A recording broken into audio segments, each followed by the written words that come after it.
আসসালামু আলাইকুম রহমতুল্লাহ।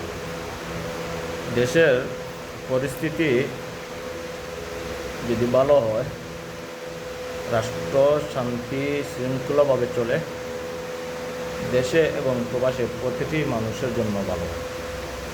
আর রাষ্ট্রের মধ্যে যদি হরতাল, আন্দোলন, হানাহানি, মারামারি থাকে, দেশের মানুষ পেরেশানির মধ্যে থাকে এবং তার এফেক্ট প্রতিটি প্রবাসীর উপর আসে।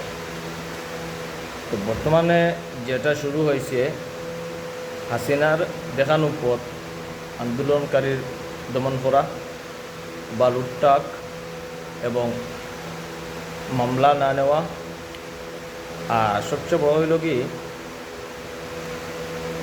যারা এই দেশ লাগে অশান্তি করার চেষ্টা করা কোনোদিন সফল হয় না। সব আন্দোলন মারামারি হয়েছে হাসনাত আবদুল্লাহ এবং বিএমপি। এটা থানা দেখবে, আইন শৃঙ্খলা বাহিনী তারা দেখবে এটা কার কারণে এই মারগুলো হয়েছে, সেজন্য এই অশৃঙ্খল পরিস্থিতি তৈরি হইল। কিন্তু তা না করে আইন শৃঙ্খলা বাহিনী মামলা দেওয়া একজন লোক যাবে, তা থানায় ব্যারিকেড দিয়ে আটকে রাখছে। তো হাসনাত আবদুল্লাহ এখন এমপি, আর তাকে থানার যেতে দেওয়া না, ব্যারিকেড দিয়ে রাখা হইল, মামলা দিতে পারত না একজন মানুষ। এটার নাম নেই গণতন্ত্র। সবাই শুধু গণতান্ত্রিক সরকার লাগবো, গণতন্ত্র দেশ, কিন্তু এটার নাম নেই গণতন্ত্র।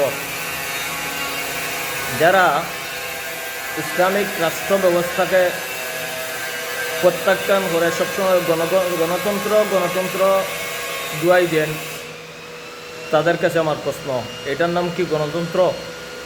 মানুষের স্বাধীনতা নাই?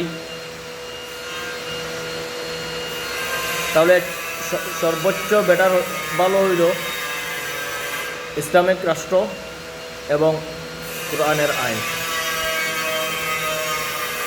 মানুষ শান্তি থাকবে, দেশের উন্নয়ন হবে, দেশে দর্শন, গণহত্যা, রাহাজানি, চুরি, বাটফারি, সিটারি এগুলো বন্ধ হয়ে যাবে।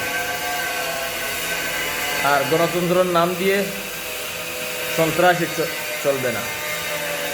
এই দেশ স্বাধীনের পর থেকে শুধু গণতন্ত্রের নাম দিয়ে স্বৈরাচার আসছে, ফ্যাসিবাদ আসছে। বিভিন্ন সময় বিভিন্নভাবে বিভিন্ন নামে সরকার আসছে, কিন্তু মানুষ যে আশা নিয়ে বাংলাদেশকে স্বাধীন করছিল, মানুষের অধিকার আদায় করার জন্য পাকিস্তান থেকে বাইরে হয়ে আসছিল, কিন্তু মানুষের ভাগ্যর কোনো পরিবর্তন হয় নাই। বিভিন্ন সময় বিভিন্ন দল আসছে, বিভিন্নভাবে লুটপাট হয়েছে, রাহাজানি করছে মানুষ, বিভিন্ন দলের নেতারা, কিন্তু জনগণের কোনো উপকার হয় নাই। 54 বৎসরেও বাংলাদেশের অর্থনৈতিক ব্যবস্থার উন্নয়ন হয় নাই।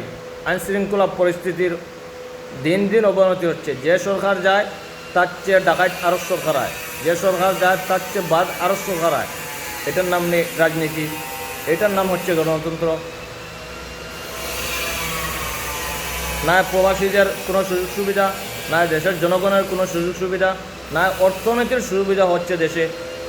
প্রতিটি ক্ষেত্রে দেশের জনগণ বুক করতে আছে। আর যত অসুবিধা সবটাই জনগণের উপরে এসে পড়ে।